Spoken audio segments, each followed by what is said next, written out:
Alright guys, so my name is Jessica. This is my cat Cliffhanger. She is an adventure cat. Just a shameless plug for myself. She can be found on Instagram at The Adventures of Cliffhanger. If anyone wants to see some outdoor adventure cat fun, we do take her hiking, camping, all of that. So if you're anytime needing some inspiration, I'm seeing that over there, yeah. If you need some inspiration for taking your cat, she is there for it. So we are around for that. Everyone here, who has a cat here? A little show of hands. Yeah, amazing. Anybody have just a dog? Perfect, back there as well. So this is talking about the basics of cat grooming, but we are also talking about the Refuresh brush here, which specifically can be used for any animal that does have fur. So don't run away just because you don't have a cat. We can be using it for everything. Come here, Cliff. There we go. Yeah, Cliff's a little bit shy here. It is her first time at a pet show. She does go out quite a bit, but just be gentle with her. She just needs a little bit of time, but she does love people and would love if you come up and give her a pat at the end of the show as well. So getting started with this, as I was saying, we are just talking about the basics of cat grooming, reasons to groom your cat, and kind of how to go about that, making sure it is a positive experience for you and the cat as well. So first of all, we do know the basics that most cats, they do groom themselves quite well, so a lot of people kind of forget that they might need a little bit of help with that. As you can see here, Cliff is shedding quite a bit. She is a short hair cat, so a lot of people are like, oh, you don't really need a brusher. She's fine with that. Short hair cats are kind of like Labradors though. They shed all year round and it is everywhere. I don't know about you with the cats out there, but I'm constantly vacuuming my house all the time, which isn't the most fun. So the biggest thing with deshedding and making sure your cat is brushed is just reducing that fur that is flying away all over your house. Most indoor cats do shed year round, and then they have the two major shedding seasons, which are usually in the fall and the spring as we're changing into the different seasons and they're losing that coat that they have here. So if we are brushing them frequently, we're going to be removing that coat from them, helping them replace that coat as well and taking off all that dead fur. We're also making your lives a little bit easier as you will be reducing that fur in your house, maybe helping a little bit reduce that vacuuming load as well. I don't know, is anyone here actually allergic to their fur baby that they have? No, everyone's very lucky. Great. I am actually allergic to her. So yes, I am that crazy cat lady that is allergic to my cat, hence why I do also brush, because that's reducing it. It doesn't completely take away. I do take antihistamines sometimes, but I find when she is shedding a lot, my allergies act up quite a bit more. I'm also that person that rubs my face in my cat's stomach, so it is my fault, but that's fine. So that is the first reason that you are wanting to brush your cat, removing all that fur. The second one specifically is health related. You're going to be wanting to brush your cat because that gives you a really good chance to check their coat, making sure that it is nice and soft.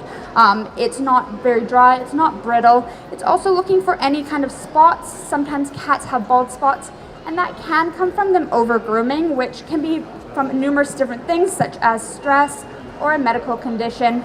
You're also wanting to look at the skin underneath, making sure there are no red patches, any kind of flaky skin, yes, flaky skin, looking for any kind of fleas or ticks as well. A lot of cats are indoor cats, but sometimes you can actually bring fleas specifically into the house with you. So you are still wanting to look for that, making sure that they are getting their flea coverage as well. So grooming is a great way just to ensure that your cat is in optimum health and continue to look after them as they're aging as well. The next one, the third one, is actually my favorite one. Grooming gives you that time to bond with your cat.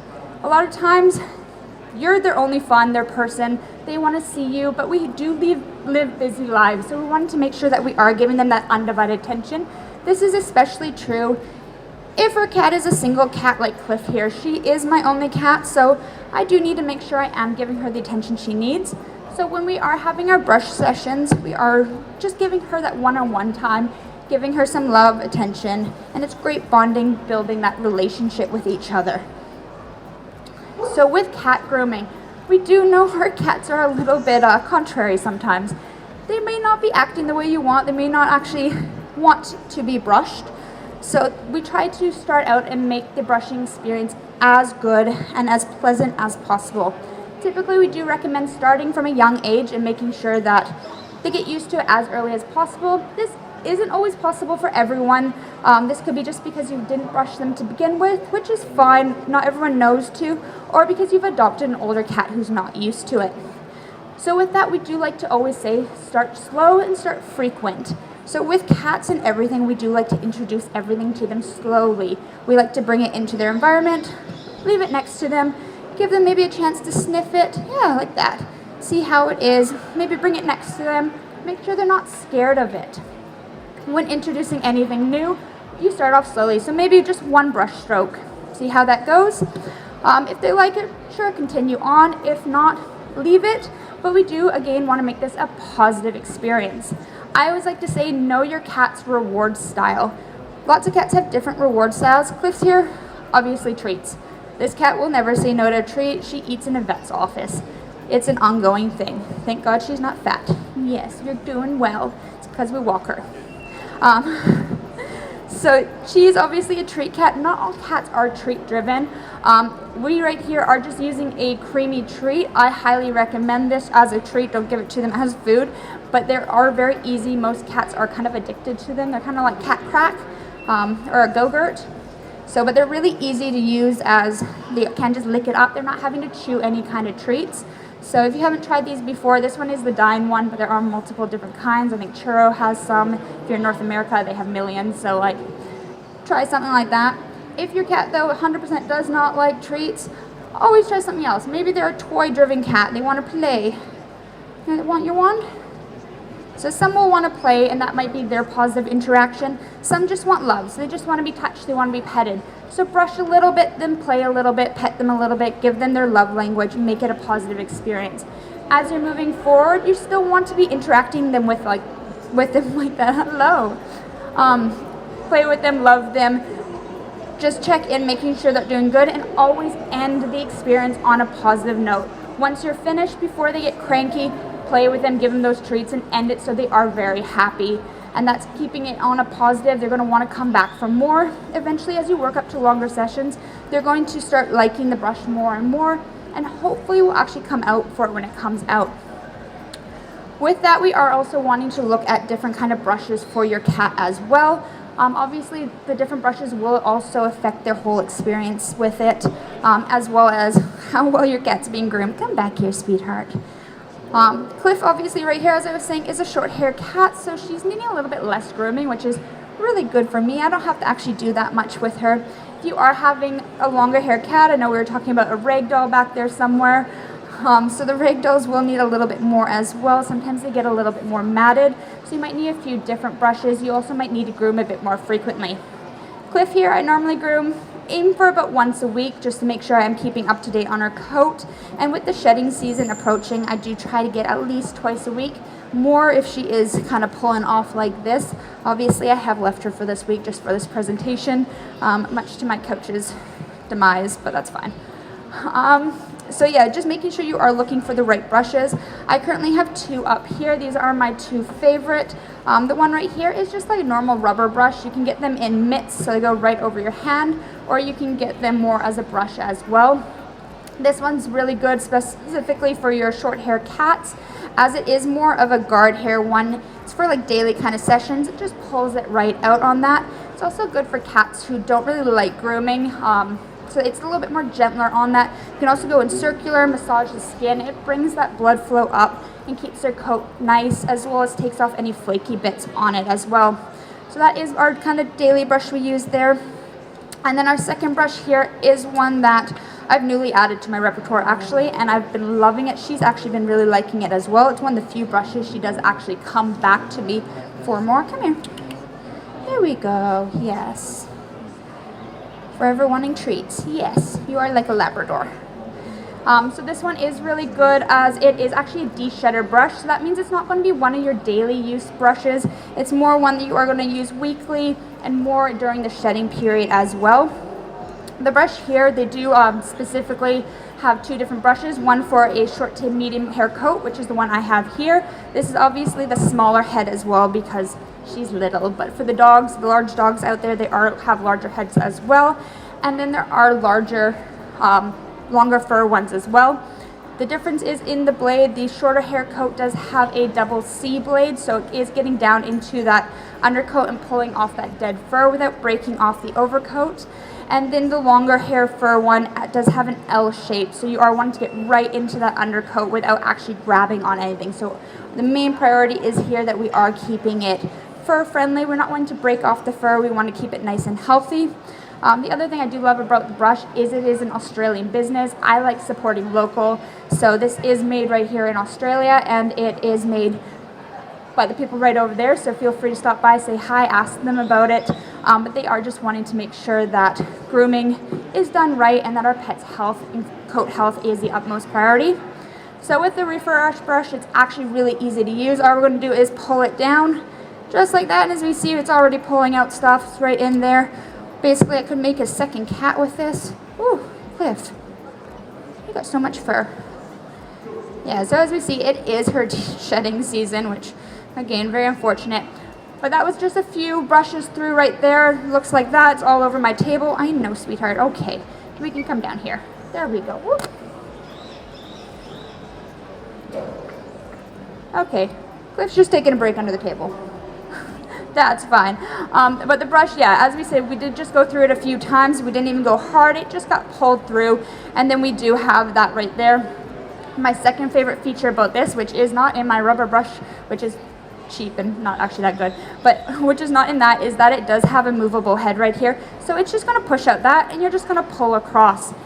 And then the brush is good to go again. It's no pulling, trying to get all that fur out. It's taking it right out and making it nice and easy for you. So we have been really enjoying that brush. That is something that with her, other than today, obviously she's a bit shy right now, she actually does come back to me and continues to want to come and get brushed. With grooming cats, again, cats, if it's not a positive experience, you're not wanting to force them. So I do always just kindly say, try not to manhandle your cat, don't hold them down, give them that freedom to leave. If you are holding them down, they're never going to want to come back to you. Keep an eye on that body language. Cats are all about body language. You're going to be starting to see that tail swishing. You might start seeing some vocalization. Sometimes they growl a little bit. Hopefully we're not getting to the hissing stage. So just keep an eye on that. They will let you know when they want to go. They'll start kind of wiggling, trying to get away. Let them leave. Then hopefully they will come back. She's really good as she does come back. So she will come back and start putting her face against it. She really likes getting that cheeks on it. So that is really good. So always keep in mind that when you're grooming your cat, to let them get away when they're ready to get away. What you doing? She went into her backpack. There you go. We can go in there. So this is her backpack. This is also a safe spot. Anyone bringing their cat out, I do always recommend a backpack, as you can see here, she feels really safe, and she does get zipped right into there. Yeah, there we go, sweetheart. Yeah, you can peek out. There we go. Yeah, so this is just reading your cat, knowing that she was done. She wants to go in. Yeah, we're just going to curl up. So always keep an eye on your cat as you're grooming, making sure they are happy with that. Otherwise, that is about it for our talk today. It is usually pretty easy. Try to use common sense when you are grooming your cat. Do a little bit of research as well. I didn't talk about too much about those long hair cats, but this, as I said, is good for both. But if you do have a long hair cat, make sure you are also getting a brush with a little bit more prong so that it can go down into near the skin, and you want to go down to comb out any of those mats as well. I'm lucky she never gets mats because she doesn't have enough fur. The longer hair cats will, and you want to make sure that they are being brushed out frequently enough so it's not matting, especially around the butt area, as it does pull at that skin. It gets quite tight and painful for them, so keeping an eye on that. Obviously, if you are having any troubles, need any help, I personally am not a groomer. I'm here today as someone who's done my own research, has my cat, loves her, and tries to make sure everything's the best. So if there's any issues ever, I do always highly recommend you go to a groomer that does specialize in cats, as they will know a little bit more. They can often help a little bit better as well. Or talk to your veterinarian as well. They will have all the recommendations. They are trained in that to make sure your cat is at optimum health. Does anyone have any questions for me today? No? Looking pretty good? All right. Well, I think we are coming down to the giveaway time for this. So as I mentioned, Cliff here is a short-haired cat. I have not talked about what exactly she is. We talked about someone else having a ragdoll, but she is herself a rescue cat, and very common rescue cat. Can anyone tell me what classification, the full classification that she would be put under if she was up for adoption, as a lot of our cats around here are? Yeah, we're getting there. And her coat length would be, yeah. We'll go with that. So a short-haired tabby right there. So Cliffhanger right here would be what's called a domestic short-hair tabby cat, because she is not an actual specific breed. When they are in the shelter, they are specified by their coat length. So we have our domestic short hair, domestic medium hair, and our domestic long hair, and then we usually go by their coat patterns. So she right here is actually a silver tabby, so she is the color silver. There are some gray, it's very hard to tell apart, I don't always know either. And then tabby as the pattern, so that was really good there. As she is an adopted cat, I am a huge believer in trying to adopt wherever possible. Understandably, it's not, but if you ever have the chance, please take a look at your shelters, see what's out there. I did get her as a kid, and she was actually my foster fail. But a lot of adult cats are out there and need loving homes, so please take a look if you can. That's my little spiel for the adopt category. But thank you so much for talking to me today. The two of you back there, please see this lady over here after the show to talk about collecting your free brush over there. But if anyone wants to come up and say hi to Cliffhanger here, feel free to come up. You can give her a little bit of treat as well, as she does like to be fed, as we saw during the show. But thank you everyone for coming today.